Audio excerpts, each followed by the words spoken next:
Welcome back, brothers and sisters. I am Braden. This is Langley Outdoors Academy, the place where we not only talk about what's going on in the gun world, but also how we're going to fix it together. And the content that we're going to hit today is I'm going to go through a highlight that Justice Amy Coney Barrett, said yesterday in the Supreme Court in the Cargill case. Now, I'm still chomping through all of the bits, but I want to hit these two important points because I want to show you something that I think is an interesting point of this conversation. Now, of course, nothing is linked on this one because I recorded this myself. You can go back and watch the actual real audio. It is in a live stream that we did yesterday. But make sure you hit that like button, subscribe to the channel, and turn the notification bell on. And the content today is brought to you by Vanish. This is not your everyday range holster. This is the holster that eliminates all your excuses for not carrying your favorite freedom tool. So comfortable, in fact, they offer a guarantee you'll love it or they'll get your money back. It fits 99% of existing models, and you can carry 2 fully loaded mags in this bad boy. Just a few of the features the Vanish holster boasts. It has a no-stink material. It wicks away moisture and prevents odor, so you don't have an issue in that regard. As well, it comes in 2 sizes, 48-inch and 68-inch belts. That makes it a perfect fit for everybody, and the belt is fully adjustable. And this holster comes with the most comfortable holster you'll ever wear guarantee. If it's not the most comfortable, they've got you. Also, if you use my code right in the description box, you get 30% off for yourself, plus an additional half off of the next one for your friend or family. Vanish wants to hook you and your family members up. Not only if you click on the link in the description box below do you get 30% off for one for yourself, but you also get an additional one for 50% off the already discounted price. It's right down there in the description box, and act now so you can not only prepare yourself, but also your family and friends with this holster. All right, beautiful people, let's get into something and just say something kind of out loud.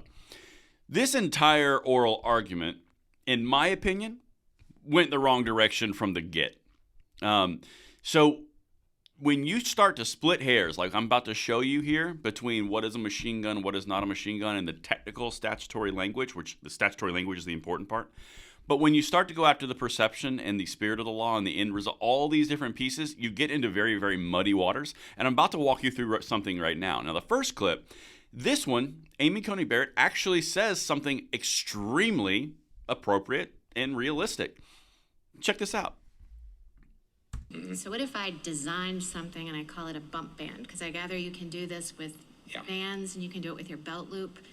So what if I design and market something I call the bump band to help me turn my semi-automatic, in the same way? Why wouldn't that then be a machine gun under the statute? So we think that's still not functioning automatically because that's not a self-regulating mechanism. My understanding is that what those devices do is they help the shooter keep their trigger finger still, but the shooter still has to manage the movement of the rifle back and forth, hold it so that it moves backwards just the right distance in just the right direction, then hold it again so it moves forward in just the right distance in just the right direction. And what makes a bump stock different is that it's a device that is built for just this purpose. It has the finger ledge that holds your finger in place, but then it also has a sliding function built in so that when a shot is fired, the recoil automatically pushes the rifle back, lets it disengage from the trigger so the shooter doesn't have to manually release it, and then allows it to slide forward again, just the right distance in just the right direction. Maybe Mr. Mitchell can help me understand from his point of view what that means, because it seems like it helps you do it better and in a more stable way, but that it functions the same way.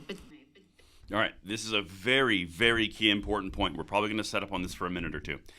She just said something at the very end that was incredibly important. While it does make it more efficient, while it does make it easier in assist, it's still the same function.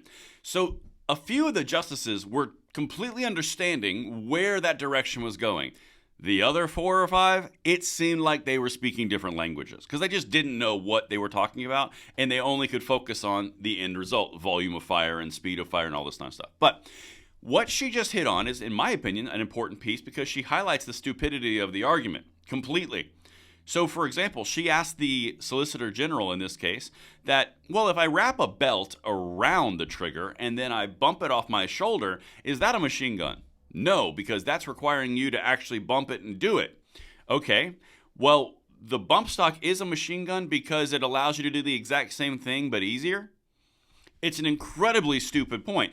In my opinion, the point that you go after there is the ATF overreach, which I've hit so many times, and the way in which they just changed the law whole cloth instead of splitting hairs and trying to teach justices who are very old and have never experienced firearms, obviously, especially ones that are around a bump stock. They don't understand what they're doing.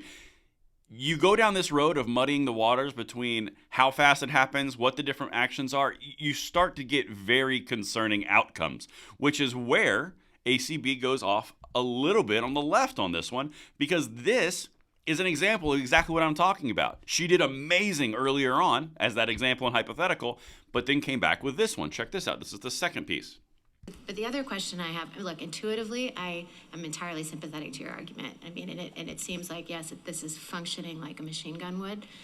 But, looking at that definition, I think the question is, why didn't Congress pass that legislation to make this covered more clearly? So that's an incredibly important piece that ACB has come out with, okay? Understand that she said, I get what you're saying with the volume of fire, and it fires like a machine gun because it increases fire. In reality, we're talking about something that makes it more efficient and minimizes the reset of the trigger as much as humanly possible, but it's still technically a semi-automatic. That's the ground that they're trying to split here, but she said something else that was incredibly important. If that was the concern, then why did Congress not legislate it as such, right? The volume of fire and the speed of fire and how efficiently you can fire a gun was never addressed in Congress because at the very base principle, the argument is stupid that you would say, well, you can be super efficient at firing a semi-automatic, but if you get too efficient, now you're a machine gun. That's stupid and that's dumb.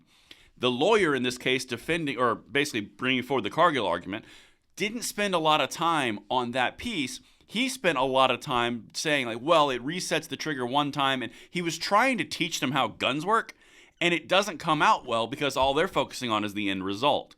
This is the key point and problem of when you're focusing on machine guns from a gun rights perspective, the people that you're talking to can't get past the outcome because the outcome, the specter of the amount of volume of fire is too overwhelming and too concerning for them to listen to what you're saying.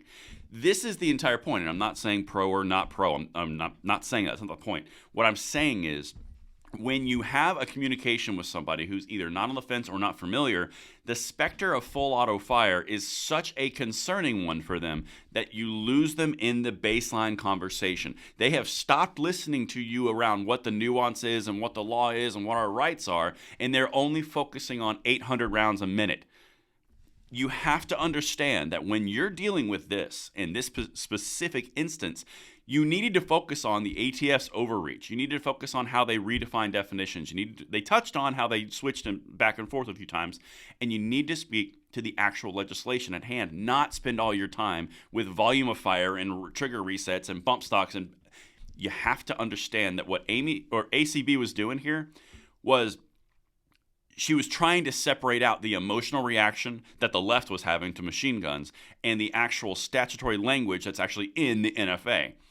That's what this lawyer should have been doing the whole time, but ACB tried to do it as well. Now, you can agree with her or disagree with her about the machine gun thing. That's not the point of the conversation. The point of the conversation is effective communication. This is a really good example of how it went real wrong real fast in the entire case. And that's what I've got for you guys. Let me know what you think in the comments below, and I'll see you on the next one. I'm Braden. See you later.